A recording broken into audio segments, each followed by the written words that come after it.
I brought a case against my employer, Western Health and Social Care Trust, a couple of years ago in relation to the Jobs HSC site.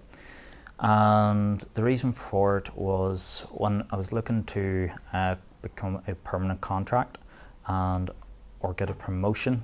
Whenever I tried to apply, the website was inaccessible either for downloading the job spec, or even if I was able to download the job spec, I couldn't upload it, as it had a component called the application wizard, which was only programmed to work with mouses. So I contacted the HR department, and they were very welcoming and helpful in applying by providing a Word document for me to fill in. But whenever I tried to apply to other trusts, I was unsuccessful for the most part. So I contacted the Equality Commission for some advice, and then we proceeded down the route of disability discrimination on the basis of the accessibility of the site.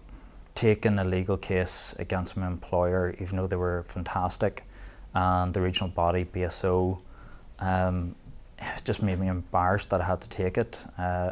It should already be implemented accessibility within the websites, and both internally and publicly, and unfortunately that was not the case.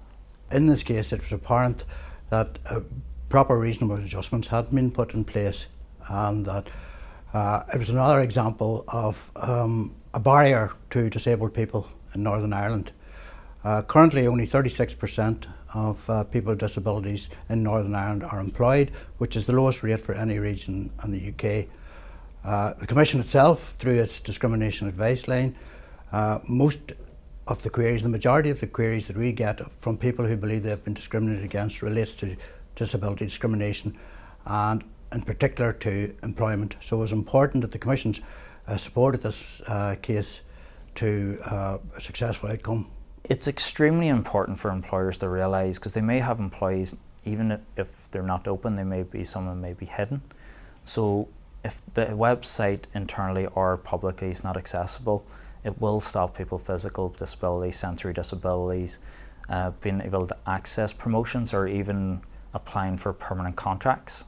And it will then make them different from their sighted colleagues or physically able colleagues, which can cause issues in morale.